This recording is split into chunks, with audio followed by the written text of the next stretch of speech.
Amen bangcwele. Sanquma abazalwane ukuthi hayi amen bangcwele sohlabeleka. Haleluya bazalwane.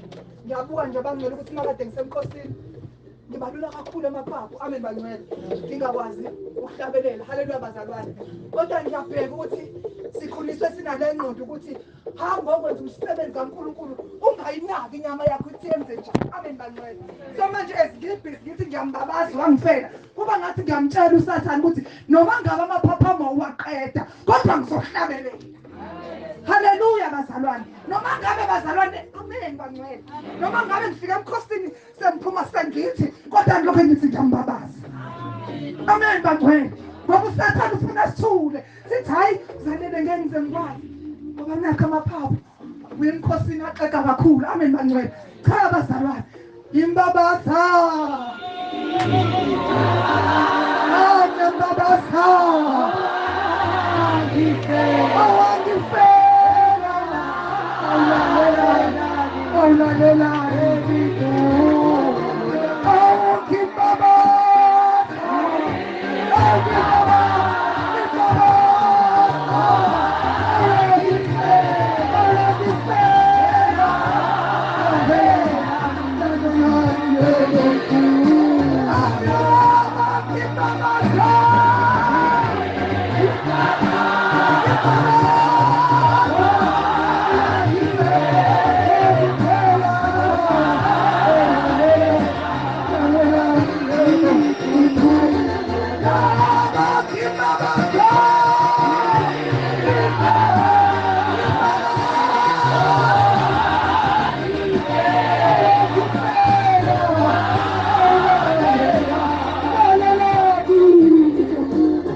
Haleluya. Sibonga uJesu bangcwele. Sibonga wasivulela indawo ma. Indawo yokuzivulela nesisha. Haleluya bazalwane. Sambonga uJesu bangcwele. Sibonga naleli igama elithi uJesu Kristu inkosi. Haleluya bazalwane. Bangcwele. Yazi understand. Haleluya bazalwane. Ngiyabheka bangcwele ukuthi ngibhala ngithi namhlanje ngizokuya emsebenzini. Haleluya bazalwane. Ngizobhala la endlini. Futhi lo shedi ngizoba khona. Ngalesikhathi kumele ngisubmit. Angazi ukuthi ngithembeni kanjani. Kodwa ayikho into esifuna indawo nelocation okuyona yona. Haleluya bazalwane. Uma sesifike isikhathi sokusubmit awukho ugesi. Kwabhala ngamakhompyutha ke manje kuma unisa. Sisubmit ngegama nje uJesu Kristu inkosi. Ivuleke. Haleluya bazalwane. Uvuleke bangcwele. Ungene ko Chrome usubmit. ungekho ugesi kodwa kukhona igama. Awu bazalwane uJesu akasilekelele. Amen bangcwele. Sibambelele sifundisweni seqiniso. Haleluya bazalwane.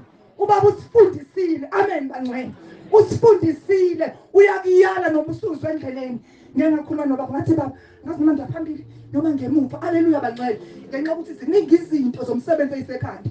Athi baba phakathi kwi-fasting. Haleluya bangcwele. Ngibonga noJesu ukuthi wangibeke emgungundlovu. Wama ngifast umama evele futhi. Abanamaphaphu Nkosi yami. Ngibona usekuzinhleka. Manje bangingedwa emgungundlovu akekho ozoba nezinhleka kangako. Noma ngabe sekwenzakalani ngiyaqiniseka ngiyazi ukuthi ngisempilweni. Haleluya bangcwele. Athi baba emkhosini. Haleluya bazalwane. Shona emkhona emkhosini. Bangcwele uJesu masimfuna. Sizeneka. Ufuna ukuthi inkosi ngilekelele. Haleluya bazalwane. Inhliziyo yami yakufuna Jesu ngilekelele ngoba ngikwazi ukuhamba endleleni yakho ngisivindi. Bazalwane uNkulunkulu ngomunye umuntu. Haleluya bangcwele. Inhliziyo yami kulomkhosi. Wavuka ukuthi mina ningumbuso wabapriest. Awu bazalwane. Mina ningumbuso wabapriest. uJesu umpriest omkhulu. Yangibuyisela emuva ingqondo yami ukuthi umpriest lo wayengena endaweni engcwele. Haleluya bazalwane. Yilo wayengena endaweni engcwele. Angithi ithempeli lahlukanisiwe. Wayekwazi ukungena ngale. Bese inhliziyo yami ileyo nto engifuna kuwena. Haleluya bangcwele. Asingasukuma endaweni zanele. Awuzukuma endaweni engcwele nje kuphela. Kodwa uJesu ukuvulele. Mina Jesu mangizobe ngizolanda ibandla. Ngizolanda abantu engibavulele ngababeka endaweni engcwele. Hawu. Qala ngathi Jesu umsizi. Ngoba mangithi lokho ngithi ngingcwele kuzosala. Bazalwane. Masilokho singcwele singengcwele sizosala. Yangibuyisela indaba kwabaseKorinti. Haleluya bangcwele. Yangibuyisela indaba ukuthi uMoses mayihamba ebuye uyolanda imithetho. Wabuye nobuso obukhazimulayo. Haleluya bazalwane. Lithi leyo nkazimulo wayifihla uMoses. Kodwa lithi yayingengaphezulu kwalena ngoKristu Jesu. Yabona sesisoya kubaba. Ngizithole ngingakwazi ukumajina lento okuthiwa kumele ngibe yiyona. Leyo kungcwele ngoba ngiyahluleka ukumajina le kaMoses ayifihliwe. Ngiyabuza kosenjani lento engcwele othi mawubuzolanda ibandla uzolanda abantu abangcwele hayi abangcwele nje. Siyambonga kodwa uJesu usivusele baba insibande bazalwane. Ngoba impela besihleze emabandleni kumnandi sithi sizintombi singcwele nje kuphela. Jesu ufuna abantu abangcwele lapha akazivulele khona indawo. Bazalwane sizothandela ubaba egameni lenkosi yethu Jesu. Cela ungamhlabeleli ubaba egameni lenkosi yethu Jesu. Amen. Yegikhaya elihle nantiya silibona lamehle nhliziyo masinyane siyakulisiya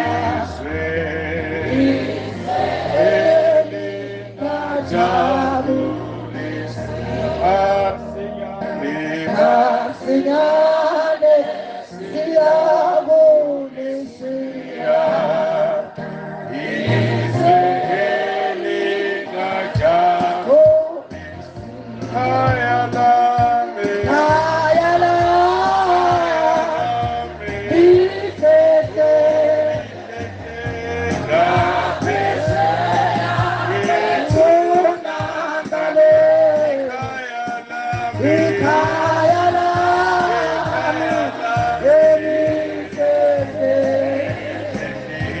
ngaphesheya ngithunandale sizombona uJesu ezulu yebabamile bebona obasilana selela kakhulu yebona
Udumo kuNkulunkulu kweliphezulu lokuthula emhlabeni kubantu abathokozelwa nguye uJesu Kristu inkosi.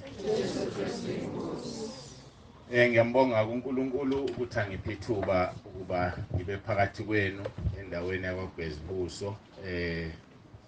Bengayazi ke le ndawo umuntu ufunda indawo. Kodwa ke sesiye sadlula kabili la ngalomgwaqo lo. Umgwaqo kawuzungakhuluma ukuthi kubuphi la, uyodlule nje uhambe ungazi ukuthi ngelinye ilanga kanti ubuye khona la. Unyawo ke aliphumuli. Siyambonga ke kakhulu uNkulunkulu angibingelele ngiqale ngabefundisi nabaVangeli ngingakadluleli kwabanye bese ngithi awunangilahla madoda. Awunangilahla nangihlalisa ngedwa sengathi angazi. Hayi thawohamba uye kubantu bese bekubalekela. Hayi akulutho ke bangibalekele nazi nje ihlalo kuze kwahlala bhokisi le mic khona abantu abahlezi kabuhlungu lapha. Khona ezinye ihlalo ezikhona la ehleli ikhwama. Angazi sikabanekelisi kodwa nase mawuzibona uhlezi kabi ozohlala ngapha phambili khona indawo. Angiqhubekeke ngibingelele bengifuna ukudlula nje. Yazi ukuthi ngimuhle ngani mina. Into ayihlali la. Abanye nase ngibingelela nje nina nonke sengidlulisile lento engizwela madoda. Angihlalise ngedwa. So mawungibona ngikubingelela ngihleka okwazi hayi le ndoda iclean ayinalo. Ngoba makukhona okukhona ngimuthi mangikubingelela bese ngikutshela. Aphomba siqale nje siqhubeke asibe clean angithi. Singambuluzelana. Hayi kodwa phela ukuthi konakele kakhulu madoda. Bese ngiyalinganisa nje ngiyichaza le ndawo. Ukuthi hayi ngihlalise ngedwa ke namhlanje. Ngibingelele ke obaba bonke abakhona, omama, intombi nezinsizwa, nabancane ke uSunday school, abadumisi. Bala eduze kwami namhlanje. Nomdumiso omkhulu. Niyazisho ngathi umdumiso omkhulu. Ngiyahleka mangihlezi lapha ya. Umphathi ohlelo uyayivala ingoma uyaqeda. Aqhubeke lo nensimba vele aconnect abuyele khona. Kusho ukuthi nangu umdumiso omkhulu. Ngiyayibona le ndawo. Hayi asidluleke lapho. Ngiyabonga kakhulu ke. Kunezinto ezincane ngithanda ukuresponda kuzo la. Ngibonile ukuthi ke nginecala kodwa ke akwenzi mina. Kusho ukuthi kwenza uNkulunkulu. Ngibe naleli icala. Angithi nayibona engane ephethe uhlelo. Iyakhala ithi kube nesikhathi sokuqeda kwamaphaphu ayo. Mina akangazi ngenze njani ngitshela ingene emkhosini. Angithi inkinga yami ile ake ningi-understandeke kungcono ngoba bazozwa nabanye abasekhaya lethu. Mangivula uWhatsApp angibuki ukuthi ubani. Ngibheka imessage. Ngoba lento izohlupha mase ngithi hawu bantu sibani ogula ngokuthi angikwazi ukumtshela angene emkhosini. Yayibona lonto. Ngivele ngisho lento uNkulunkulu ayibeka ngaleso sikhathi ngidlule phambili. ukuthi bengikhuluma nobani angazi lubhuti ngikhalayo akusilona lo ayangilwazi kunocingo olukhalayo la lukhala somewhere ke ngalendlela le vibration so ke kuyangisiza ke lokho ngoba vele ngizodina sengibuka abantu hawu usibani lo usibani kunokuthi angikwazi ukumtshela ukuthi cha ngivele ngisho lento uNkulunkulu ayibekayo ngingazi ukuthi ngikhuluma nobani so ukuthi usiyongixolela ke mntanami kuhle ngoba uyakwenza ngisuke ngingazana ukuthi ngikhulume nobani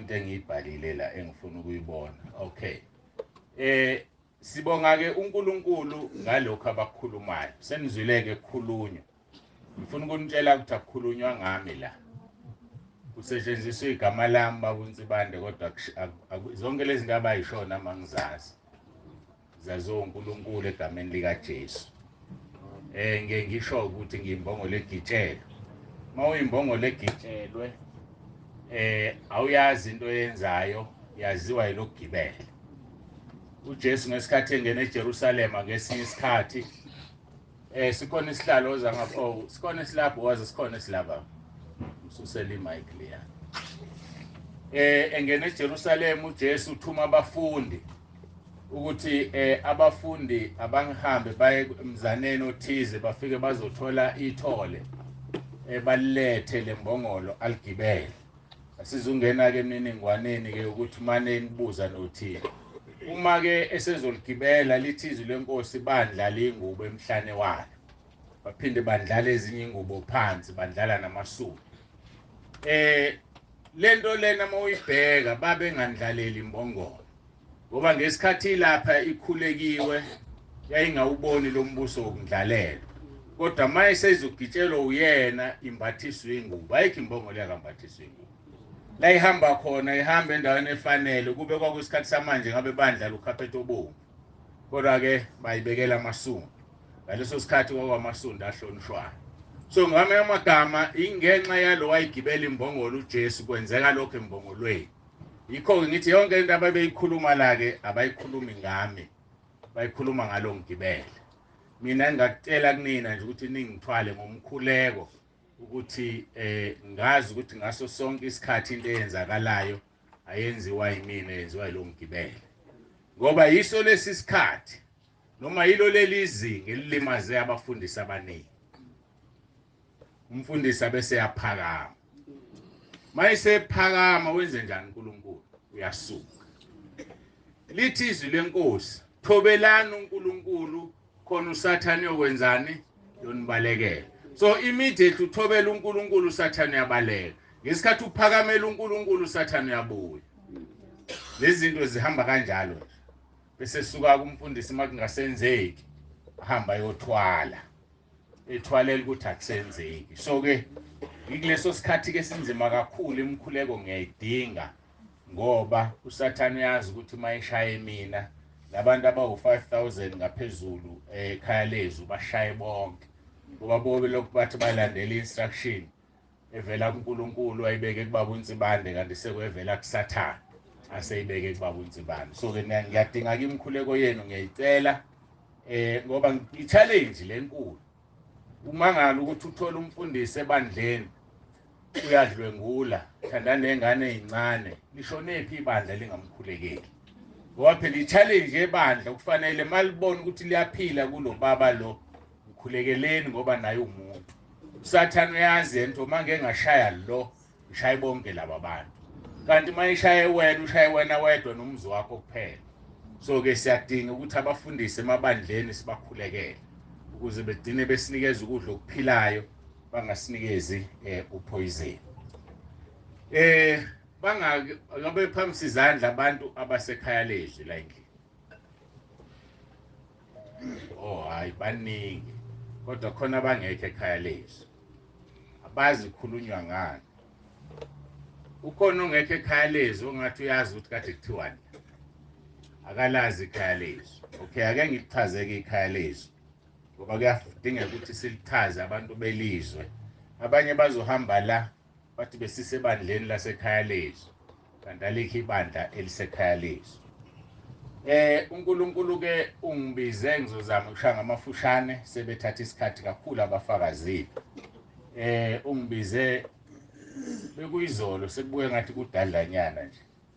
Ungibize ngo-2010. Mayingibiza ngo-2010 ngo-2011 ngawuqala umsebenzi.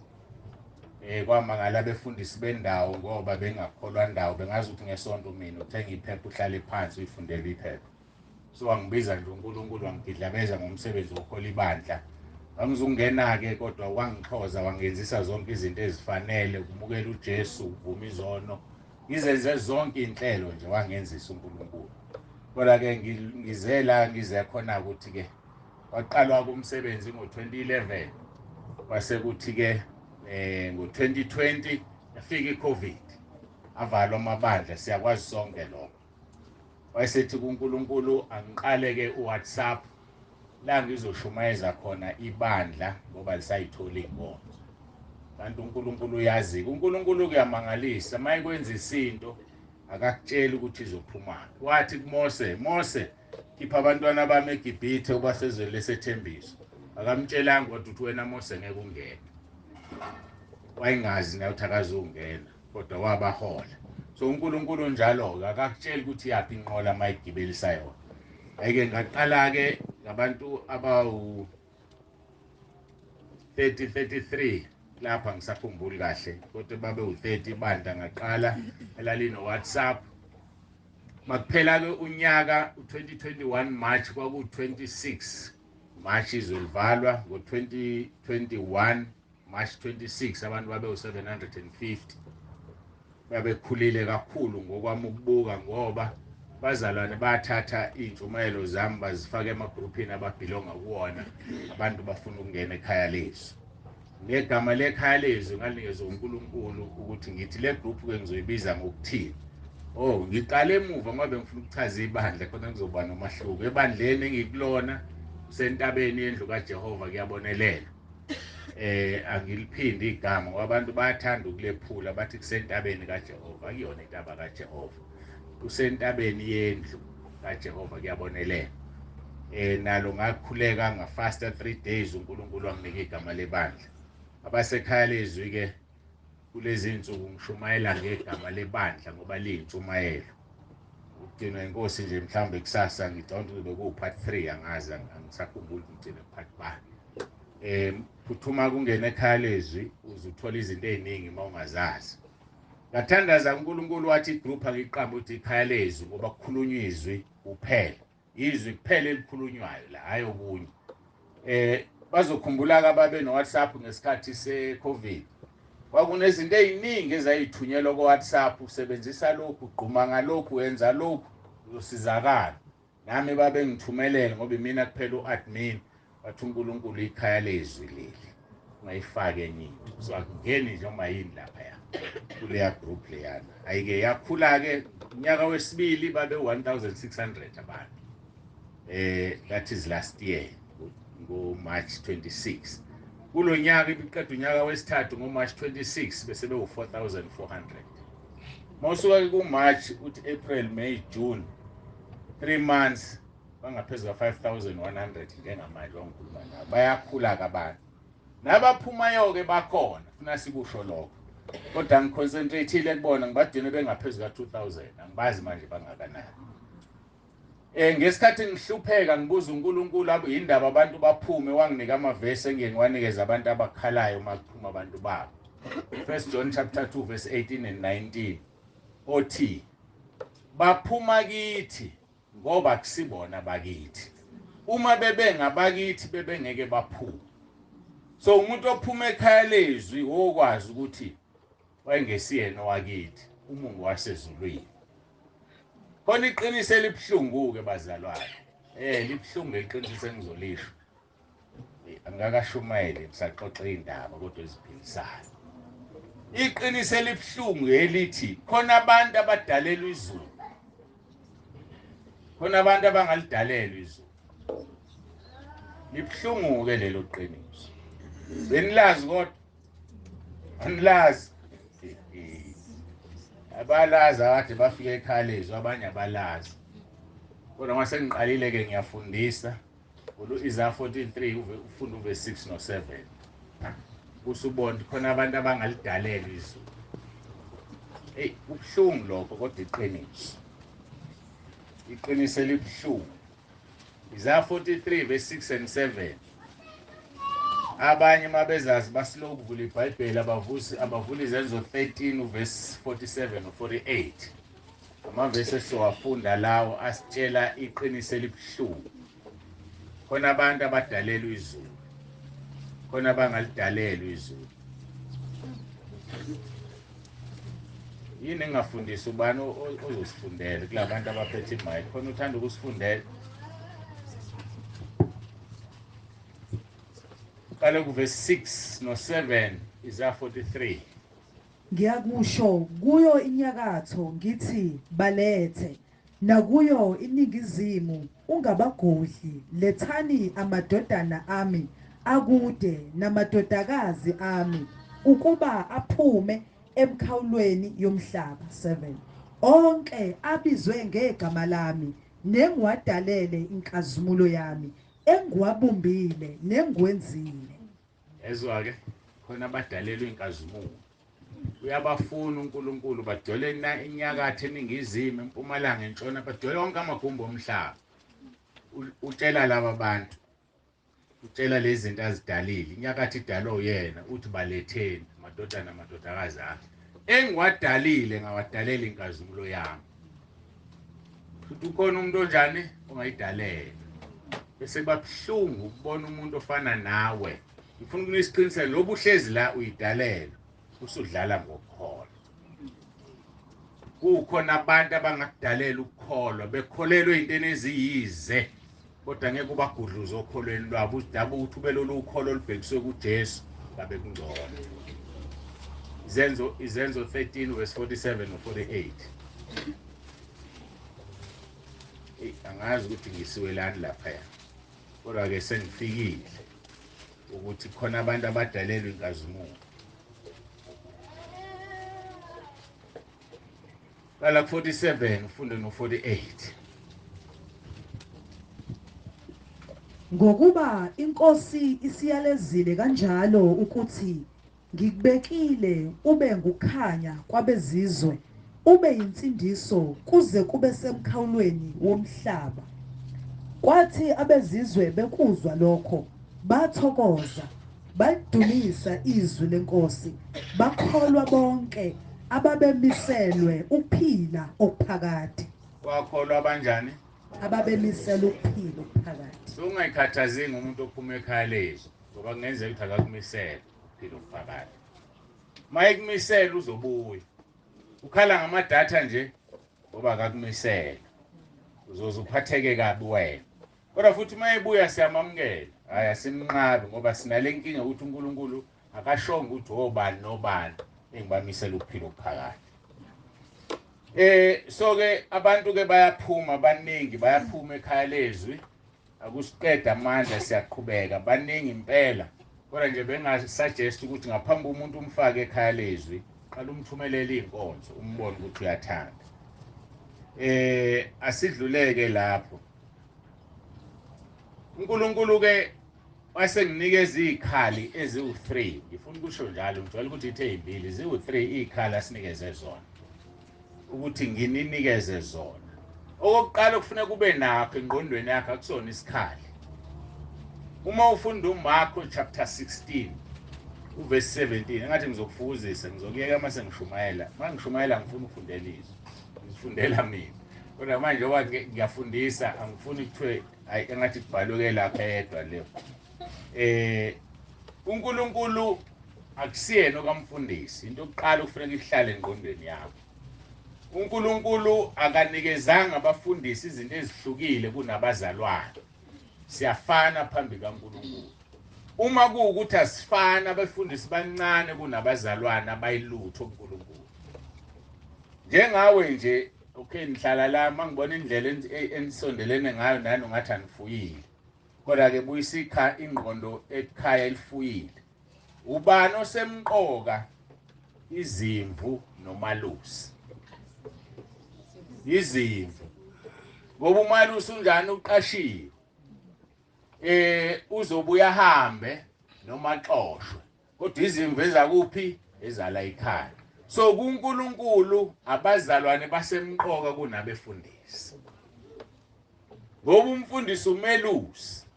Angaze ngizwe mina ukuthi iChiefs noma iPirates mayibheda uxoshwa abadlali usala ucoach. Kodwa kuxoshwa abani ucoach akusala abadlali. Kunjalo. Yekani ukuthatha abefundisi nibabeke lapha ya. Ngoba kuNkulunkulu balapha phansi. Yekanje ukuyenza leyo. Ngoba inini enisonela abefundisi. Hlangana naye edrobheni uyamqhawula, hawo sangiqhawula ngedrink, ngizoze ngiqhawule ngedrink ubani wena. Ubani wena ngimqhawula ngedrink. Sisebaxhawula ngedrink, sibenzela lokhu nalokhu, sibakhipha ezulwini ngoba bazophakama uNkulunkulu asuke kubona. Ungifundele kuMarko chapter 16 verse 17. Siza ukuthi imangaliso zinikwe bani kanti. Lezi zibonakaliso ziyakubalandela abakholwayo. Zilandela abanjani? Abakholwayo. Hayi kanti abefundisa. Awufundeke izipho ezozimangaliso. Lezi zibonakaliso ziyakubalandela abakholwayo ngegama lami bayakukhipha amadimoni bashumayele ngezilimi ezintsha. 18. Baphathe izinyoka uma bephuza okubulalayo akusoze kwaba nangozi bayakubeka izandla phezu kwabagulayo basinde. Kanti obani ababeka izandla kwabagulayo? Abakholwayo. Akubona befundisi. Sesiyela ngibefundisi. Siyokwenzana. Lento engizama ukuyilungisa ke bazalwane. Nelungiswa ikhaya lezwi. Sifundisa ukuthi ukhuleka kanjani. Ingane yakho mayigulu ikhulekele wena isinde. Hayi uyise kumfundisi. Uma wena ugulu uzikhulekele wena usinde. Hayi uzise kumfundisi. Hayi ukuthi ningangizwa kabi angixabene nabefundisi nami ngumfundisi. Angixabene nabo. Ngixabene nokuthi sebeyanikhokhisa. Nakade esho omunye umama la kuthiwa umfundisi ungenisa ngo-1000. Wemama uMnguni ngene ngamalini mina la ekhaya. Baba awungena ngamali kunoma ungene ngemali noma mtsibande ningiphu 2000. Sekhipha imfihlo bengasho njalo. Mina ngibuza ukuthi singene ngamalini asingenise ngayo. Usezositshela isikhiphileke. Ibingakhishwa yithini bikhishwa uNkulunkulu. Mina ngilalela uNkulunkulu mayithi uNkulunkulu nikela lapha unika usibanibani. Ngoba uzofikela abantu abaningi umxhase ekudleni ngiyakwenza. Masiqeda lana nje sizonikela abazalwane. Hayi sizonikela. Masinikela ngeke ngithathe ngishisente sinika umama. Angithi uqasha itende. Angithi wenze yonke lento ayenzile ngemali. Mina lami iVangeli limahala futhi lihamba mahala. Ngenzobethi abefundisi limahala lihamba ngemali. Elama lihambe ngemali. Ngoba ngiphethe lika Kristu. Asidluleke. Nansi ke indaba abakholwayo balandelwa izibonakaliso. Bakhipha amadimoni hayi abefundisi.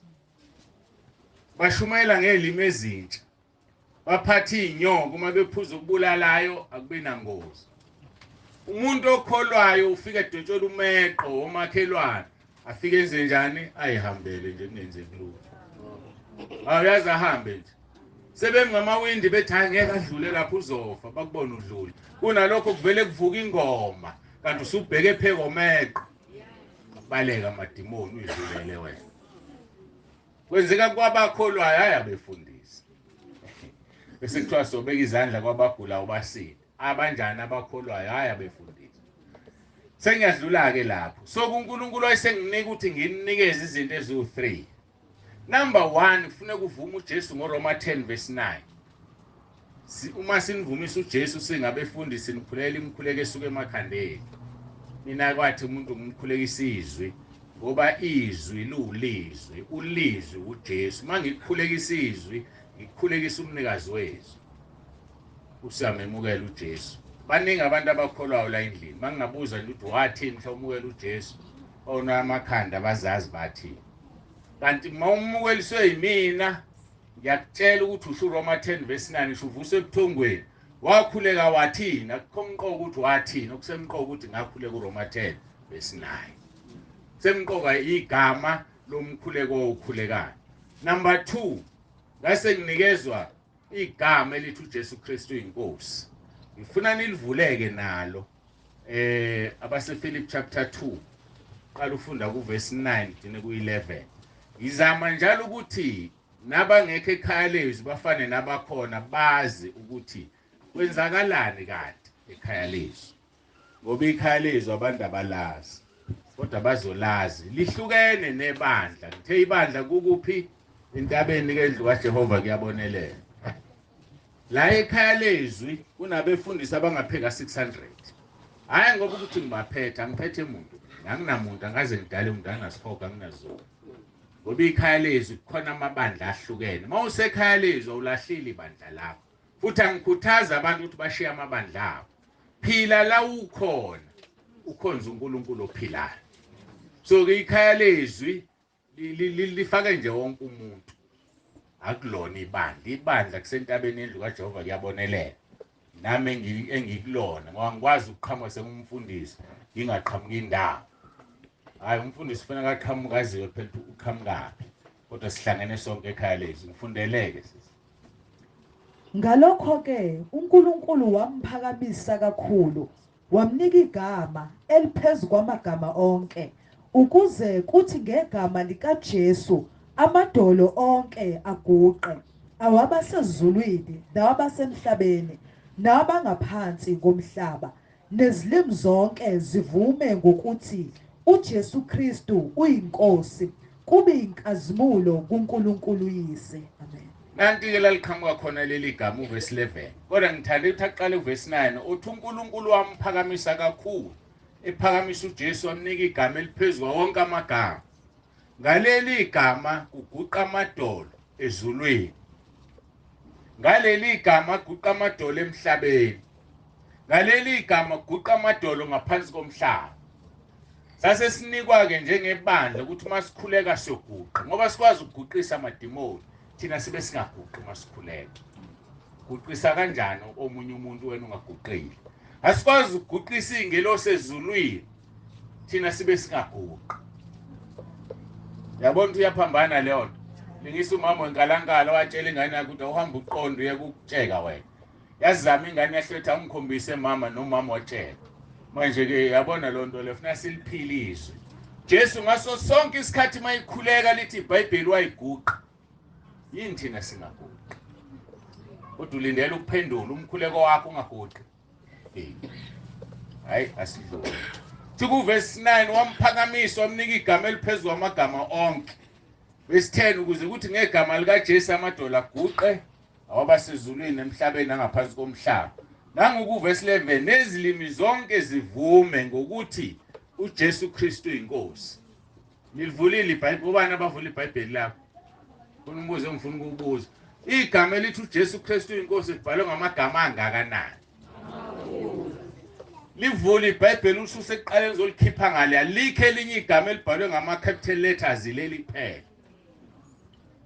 Ngicela ningilalele kahleke ngoba abantu bayilahla la. Kuthi la uJesu Kristu inkosi. Akusho ukuthi uJesu inkosi. KunoKristu lapha. Akusho futhi ukuthi uKristu inkosi. KunoJesu. Ningangizwake kabi angibagxeki laba bathi uKristu inkosi bethu uyabusa. Nabo bakunikiwe nami ngikunikiwe lo. Kodwa mina nginikiweni izwi. Nabo mhlambe yizwi. Akusho ukuthi uKristu Jesu inkosi. Cha, kuqalwa ngoJesu udinwe ngoKristu. Hawe madoda. Ayisilithatha izinto walinjalo. Uyothi uKristu Jesu inkosi akubuke nje amadimoni. Ngoba ushongo wena ukuthi uJesu Kristu inkosi. Kubhalwe ngamagama amakhulu. Kuthiwa mawusho njalo inkazimulo iya kubani? kuNkulunkulu Baba. Ngamanye amagama silikhiphi idimoni ngegama elithi Jehova. Asilikhiphi idimoni ngelinye igama lilodwa uJesu Kristu inkosi. Abasekhaya lezwi namhlanje noma kusasa ngazi ngizokufana indobufakazi bazozwa lento engizoyisho manje. Ngithole ekseni ngoba bengisele emuva. Leli igama livusa umuntu obesefile. uzoze ezikhulumela umzalwane uthi bekukwamakhelwane bathi abamakhelwane ake nibizeni iambulance iqale kwashona ngokuxolisa ngoba ngisazi kahle iziningi izinto ezilana kumina abantu abawu-5000 bonke bebhekene nami angazi uma kuqale kwashona ubaba bese kuwumama noma kuqale kwashona umama bathi bizane iambulance kodwa besethule mayifika iambulance uthule yamthatha njengalowo ndlela kwathiwa khulekani leli gama phezulu lo muntu kwakhulekwa ayifikanga nala ibiya khona wavuka qhiqo akavuswanga ubani umfundisi nalo sekhaya lezwa kuyena ubethuma umlayezo ukuthi yenzani ukuthi phezulu kwakhe usungitshela ukuthi babantu sebenza ngomuthi onjani lo muthi okwazi ukunika abantu ngomuthi ulandwe enyangeni mina nginika isikhali sokulwa namadimoni wena ubusiyazilwela ngingasekho lapha ngoba nami akusuki kimi ngikunika ubani uNkulunkulu hayi uzozwa nje ntambama noma ke kusasa ngazi ukufaka nini ngoba izinto ziningi ingane utho omunye ingane bengasarespondi eyesibhedlela kade ihlinziwe ayithinte ayirespondi kusho ukuthi ibingekho ikhona kodwa isaphefumula wabiza leli gama phezulu kwengane walikhumbula uthi uthema isethi ayithinda yasibamba isandla linamandla leli gama uJesu Kristu inkosi ingakho ke mangimla ngithi uJesu Kristu inkosi ungasho ukuthi uyabusa ngoba mina sengiguqise yonke imoya umoya ke amadimoni awahlale emoyeni ahlala kubani kubantu yikho acela kuJesu wathi awusifake engulubeni ngoba idimoni malifuna ukuzosebenza lifuna igazi nenyama so mina mangithi la uJesu Kristu inkosi nawe thana uJesu Kristu inkosi